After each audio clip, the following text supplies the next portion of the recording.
Hi guy, and today I'm going to rate all provinces and territories in Canada. The first one, Alberta.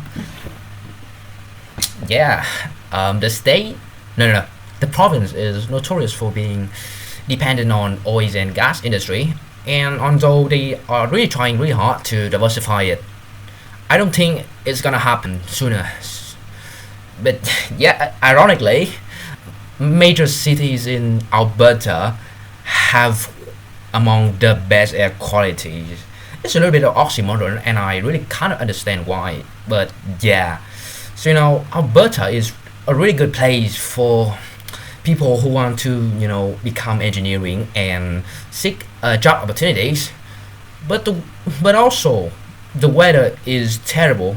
I mean, in Alberta, in Calgary, people can bear it, but in Edmonton, it's way terrible. So I'm gonna rate it 8 here. Everything is fine, I guess, but the weather is a little bit. So next up we have British Columbia.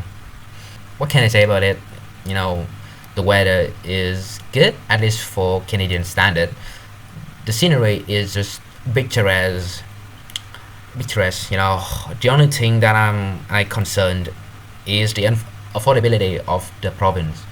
I mean, Vancouver is among the most expensive city in North America. So unless you can afford it, I would not really recommend you immigrating to this province. But overall, a solid choice, so I'm gonna rate it as 8 here.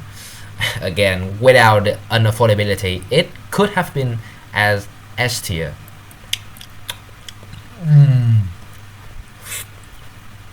Next up we have Manitoba. Is a little bit bad in nearly all aspects. Yeah, the crime rate is above the national average. The median incomes is on the lower side, and Manitobans are among the least happiest people in Canada. Now, the only positive thing I could think of is its affordability, but again, it's due to Manitoba being, not a good place. So, as a result, not many people immigrate to the province, leading to the cost of living plummeting. So yeah, I have to put it at D tier. Again, it's not a bad place, but everything Manitoba offers, other provinces literally do better. Next up, we have New Brunswick, or more like No Funswick. Yeah, actually, not gonna lie, this province is just boring. I mean, there's no major city in the province. So yeah, for young people like me and perhaps other people, the province is probably not for most people.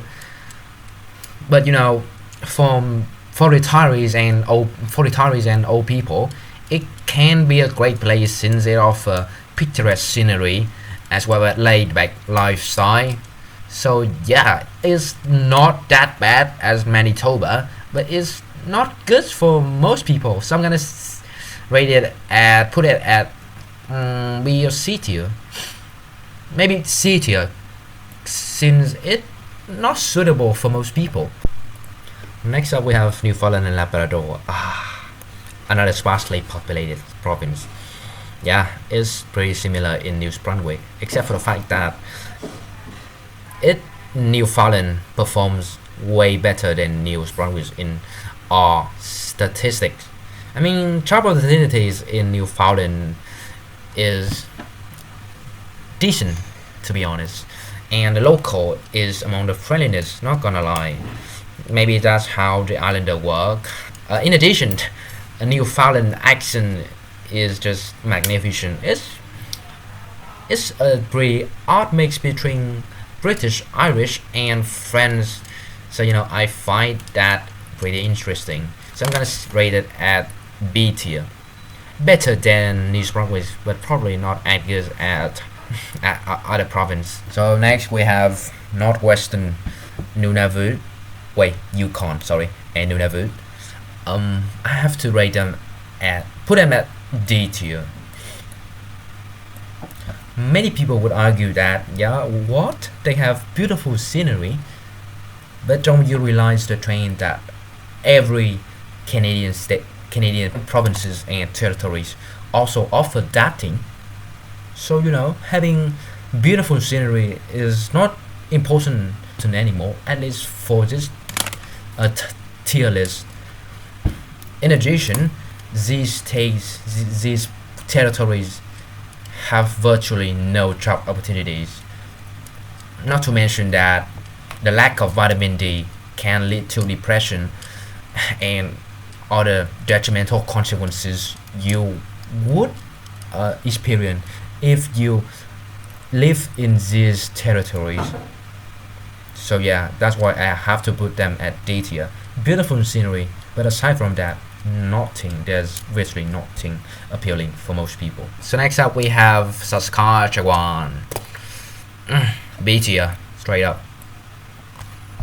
B tier, I mean, the state is absolutely average in nearly all aspects, similar to Oklahoma in the US. And also, I don't really know that much about this province, so I kind of give you, any explanation or information about the province.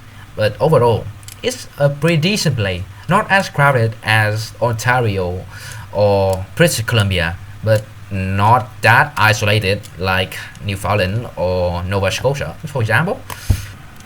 Next up, we have Quebec. I don't really know that much about this province. Maybe the locals speak French instead of English, and many cities in Quebec feel European. I mean, they have really good walkability and bikeability compared to other Canadian cities. I would give it a solid S tier. The only problem that I could think of is the fact that you have to learn the French, but trust me, it's not gonna take much time as you thought it would be. So yeah, S tier. Next up we have Prince Edward Island. I'm gonna put it at C tier, I guess. I mean, it's isolated. Not many job opportunities. Maybe the only viable place in Prince Edward Island is University of Prince Edward Island. Perhaps that's the only lively place in the province. So yeah, have to put that C tier. What about Nova Scotia? It's similar to Prince Edward Island, but it's a little bit more accessible and of course more job opportunities. So yeah, I'm gonna put it at B tier.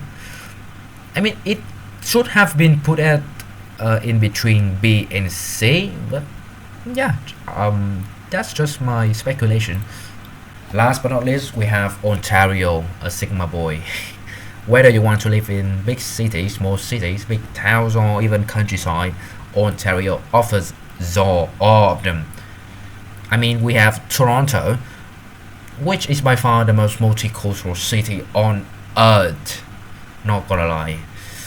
Besides that, we have other major cities like Ottawa, Mississauga, and even Windsor.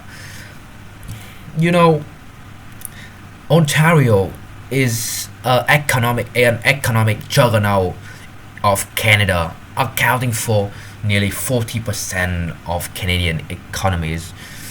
Not gonna lie, if you want money, Ontario is the perfect place.